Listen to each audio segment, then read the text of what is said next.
SIC motivate YouTube channel पर आज आपका स्वागत है। आज हम SIC मोटिवेट यूट्यूब चैनल पर एक नई शुरुआत करने जा रहे हैं।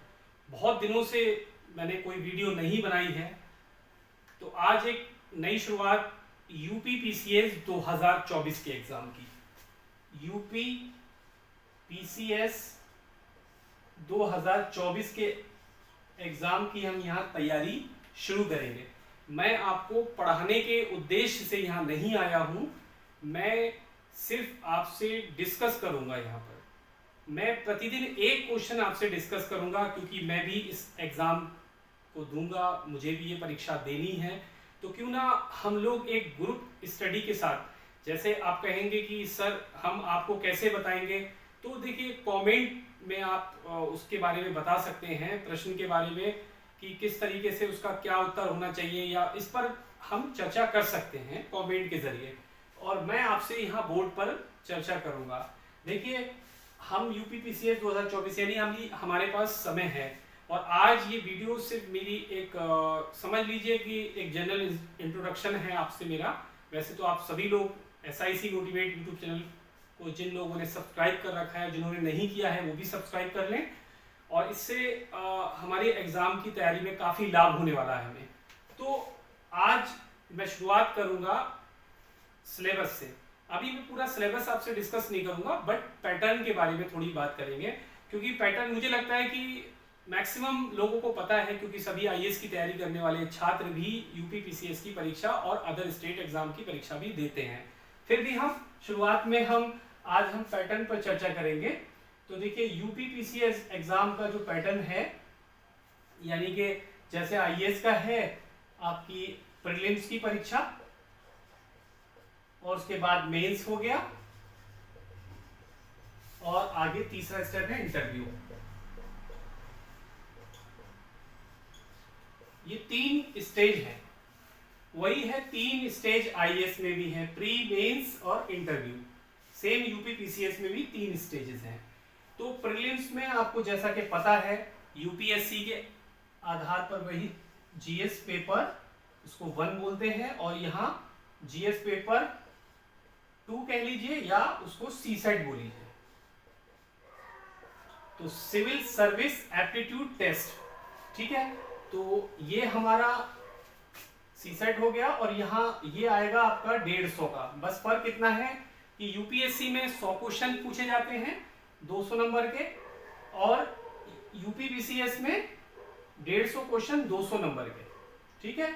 और CSET के लिए 100 क्वेश्चन 200 मार्क्स के लिए। क्लियर। अब आगे हम बढ़ते हैं मेंस के लिए। देखिए मेंस में जनरली, वैसे आपको पता है, मैं बोर्ड पर आपको समझ में आ ही जाएगा। देखिए इसमें टोटल जो पेपर होते हैं वो 8 पेपर होते हैं, 8, ठीक।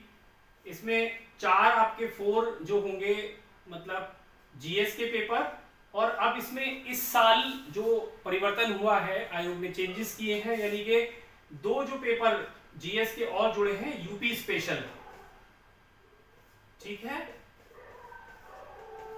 यानी कि UP स्पेशल, यानी पहले उत्तर प्रदेश इतना अपने बारे में नहीं पूछता था, लेकिन अब जो एग्जाम होगा तो यानी कि 2 पेपर 2 GS के जुड़ गए, तो यानी कि 6 पेपर हो गए, ठीक है। ये UP स्पेशल, UP अपने बारे में, वहाँ की ज्योग्राफी, वहाँ की हिस्ट्री, वहाँ की इकोनॉमी, सभी कुछ इसके बारे में पूछा जाएगा। अभी इसका कोई आइडिया बहुत ज़्यादा नहीं है, बट एक अनुमानित आइडिया जो लोगों ने अपने अपने तरीके से सिलेबस बनाया है, उसको एक्सप्लेन किया गया है। आगे इसी में हम मेंस में, मैं थोड़ा यहाँ मिटा देता हूँ, आपको थोड़ा आ जाएगा समझ में। ये मेंस के बारे में हम बात कर रहे हैं। हिंदी, आपकी जो हिंदी होगी, इसमें आपका 150 नंबर की, ठीक है। और निबंध है आपका ऐसे 150, तो ये दोनों मिला के 300 हो गए, ठीक। तो 4 पेपर आपके हो गए 200 नंबर के, 800, और 2 पेपर ये भी आपके 200 के हो गए, 8 और 4 1200, ये 1200 का टोटल ये हो गया GS में, और 300 ये मिलाकर 1200 में ये 300 ऐड कर लीजिए, ये टोटल 1500, ये 1500 का टोटल हो गया मेंस का, बाकी 100 का आपका इंटरव्यू है। तो ये जनरली एक पैटर्न है, ठीक है। सभी को याद होगा ये पैटर्न वगैरह, तो आप बहुत अच्छे से जानते होंगे, बस मैंने ऐसे ही डिस्कस किया है आपसे।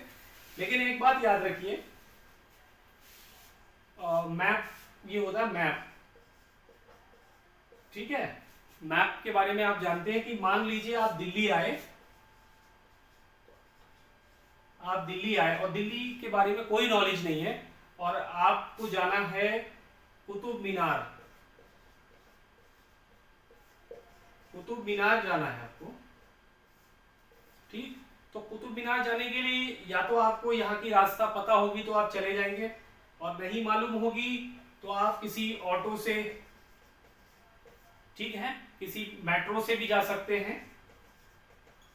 लेकिन कुतुब मीनार के बारे में ये पता होना चाहिए किस एरिया में है, दिल्ली के किस एरिया में है, किस क्षेत्र में है। तो अगर आप खुद से अपने कोई कन्वीनियंस से जा रहे हैं तो आपके पास मैप का होना बहुत जरूरी है। यानी आप अगर चाहेंगे तो अपने मोबाइल फोन से गूगल लोकेशन पर अपना लोकेशन डाल के और वहां तक पहुंच जाएंगे। ये मैप आपको आपकी मंजिल तक पहुंचा देगा, ठीक है। इसी तरीके से मैं आपको समझाने की कोशिश कर रहा हूं। इसी तरीके से किसी भी एग्जाम में, यानी कोई भी परीक्षा पास करने के लिए उसका एक सिलेबस होता है,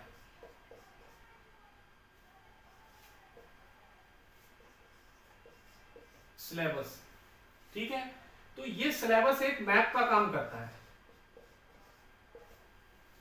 अगर आपको सिलेबस अच्छे से आपने अच्छे से पढ़ लिया है, यानी कि मैं समझता हूं कि याद कर लिया है कि सिलेबस क्या है।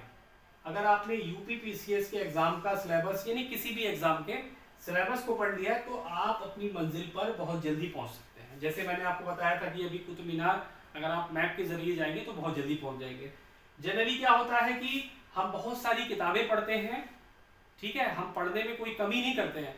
मैं समझता हूँ कि बहुत मेहनत करते हैं हिंदी मीडियम के छात्र भी, लेकिन कहीं ना कहीं कुछ चूक हो जाती है और वो कमियां हैं जिसको दूर करना है। याद रखिए, डेफिनेटली जब आप ये मान कर आए हैं कि यहाँ पर मुझे आईएएस बनना है या पीसीएस एग्जाम को क्लियर करना है, तो आप ये कर सकते हैं। खुद में यकीन होना चाहिए, भले ही सामने वाला आपके बारे में क्या ख्याल रखता है या आपको वो क्या कहता है, ये मैटर नहीं करता।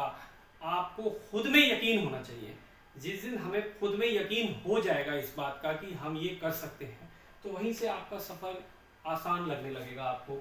तो सबसे पहले हमें सिलेबस को ही याद करना है। तो मैं आज ये बात कर रहा था कि मैंने आपको पैटर्न के बारे में बताया जो कि आपको पता है, और ये सब तो एक जनरल इंफॉर्मेशन है कि जो सभी लोग जानते हैं। और अब मैं आगे कल से जो शुरुआत करूंगा वो सिर्फ एक क्वेश्चन पर करूंगा। एक क्वेश्चन यहाँ डिस्कस किया जाएगा, उस पर हम पूरी चर्चा करेंगे उस क्वेश्चन के बारे में, ठीक है। तो चाहे हम टॉपिक शुरुआत करनी है, अगर हम करंट अफेयर से ले सकते हैं, करंट अफेयर से भी ले सकते हैं, करंट अफेयर्स इससे भी शुरुआत कर सकते हैं हम पहले, क्योंकि स्पेशल करंट अफेयर से भी हम शुरू करेंगे। कोई भी एक क्वेश्चन करंट का ले लिया, हाल ही में देख रहे हैं बहुत सारे मुद्दे हैं, उस पर हम एक चर्चा करेंगे। और याद रखिए वो चर्चा, यानी कि मैंने आपसे एक बार मैं आपको फिर बताना चाहूँ कि जो ग्रुप डिस्कशन होता है या जो एक चर्चा होती है, वो हमेशा दिमाग में याद हो जाती है कि अरे उसने हमसे ये बात ऐसे करके कही थी, अच्छा, तो ये उस वक्त एग्जाम हॉल में वो चीज़ आपको क्लिक कर जाती है फौरन। तो हमारी यहाँ चर्चा, मैं आपसे कोई इस तरह से नहीं कि मैं यहाँ टीचर हूँ और टीचर की तरह मैं आपको पढ़ाने आया हूँ और आप मुझसे कुछ हो सकता है, इसमें गलती हो सकती है और उसको आप करेक्ट कर सकते हैं। लेकिन हाँ, इससे इनफॉर्मल वे में हम जिस तरीके से मैं आपसे SIC मोटिवेट यूट्यूब चैनल के माध्यम से मैं आप तक यूपी पीसीएस की जो हम तैयारी शुरू कर रहे हैं, और उसमें यकीनन आप मुझसे जुड़े रहेंगे और आप मेरा हौसला बढ़ाते रहेंगे, मैं आपका हौसला बढ़ाता रहूँगा, तो हम ज़रूर इंशाल्लाह ये एग्ज़ाम को ज़रूर पास करेंगे। यकीन मानिए, ज़िंदगी के अंदर वो सब कुछ आप पा सकते हैं जो आप चाहते हैं। कहीं ना कहीं हमारे आसपास का जो माहौल है, आसपास का वातावरण ऐसा होता है, या हमारे मित्रगण ऐसे होते हैं, हमारे फ्रेंड सर्किल में कुछ डिमोटिवेट करने वाले होते हैं कि कहाँ दिल्ली में इतना टाइम हो गया आपको, आप कुछ नहीं कर पाएंगे।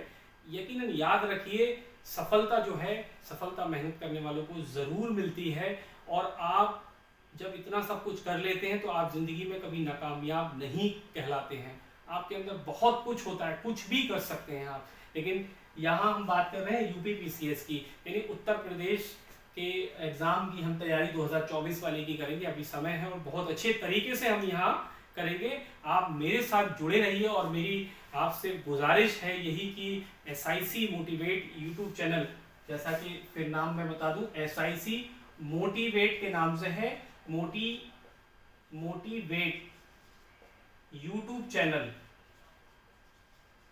इस चैनल को आप अपने फ्रेंड सर्किल में ज़्यादा से ज़्यादा सब्सक्राइब कराइए। मेरी आपसे गुजारिश है, मैं बहुत दिनों से कोई मोटिवेट वाली वीडियो भी नहीं अपलोड कर पा रहा था, लेकिन मैंने शुरुआत की। मैंने सोचा कि मैं भी काफ़ी लंबे समय से मैंने एग्ज़ाम नहीं दिया है और मैं भी चाहता हूं कि मैं दोबारा अपनी स्टडी को शुरुआत करूं। आपका साथ मुझे मिलेगा और हम सब मिलकर इस तैयारी को एक सफल अंजाम तक पहुंचाएंगे और अपने इस परीक्षा में हम 2024 की उत्तीर्ण होंगे, हम सफलता प्राप्त करेंगे। मुझे ऐसी उम्मीद है। इंशाल्लाह आप लोगों का साथ मेरे साथ जुड़ा रहेगा और ज़्यादा से ज़्यादा इस वीडियो को लाइक करें। कहीं कोई मिस्टेक या चूक हो गई हो उसके लिए मैं आपसे माफ़ी चाहता हूं, क्योंकि मैं भी बहुत बड़ा एक्सपर्ट नहीं हूं, यहाँ पढ़ाने के उद्देश्य से नहीं आया हूं, बस मैं आपसे डिस्कस करने के लिए आया था और उसको मैं चाहता हूं कि आगे से इस वीडियो को ज़्यादा से ज़्यादा शेयर करें। तो मिलते हैं दोस्तों फिर एक नए वीडियो में, और वही एक नए क्वेश्चन के साथ। प्रतिदिन एक क्वेश्चन पर डिस्कस होगा। तो जय हिंद, जय भारत।